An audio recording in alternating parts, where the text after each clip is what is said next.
Sa number 3, house-to-house vaccination para sa mga bedridden nga mga pasyente, ginsugura na sa syudad sa Bacolod. May report si Nico Delfin. Humalin kay Inas ang aga nangin masako ang katapo sang barangay health workers sang barangay Estefania sa pagkadto sa mga balay sang bedridden patient nga nagpabakuna. Kadaman sila mga senior citizen nga nabakunahan sang first dose ng COVID-19 vaccine.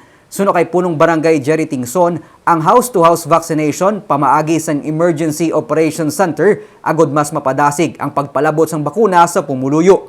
Meron kita master list sa bedridden, no?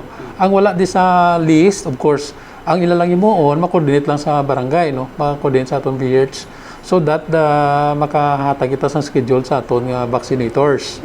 Magsiling kita bedridden, nagabalatian, ano mga Nagabalatian nga, hindi na pwede makagwa sa ilabalay. No? Dira na gid lang.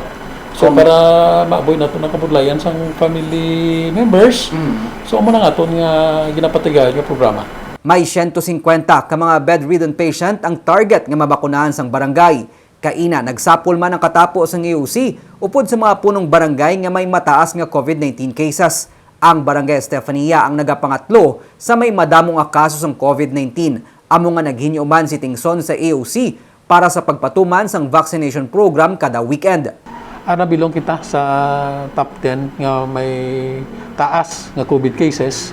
Ang ayo ko nga every weekend may vaccination sa barangay Estefania, no?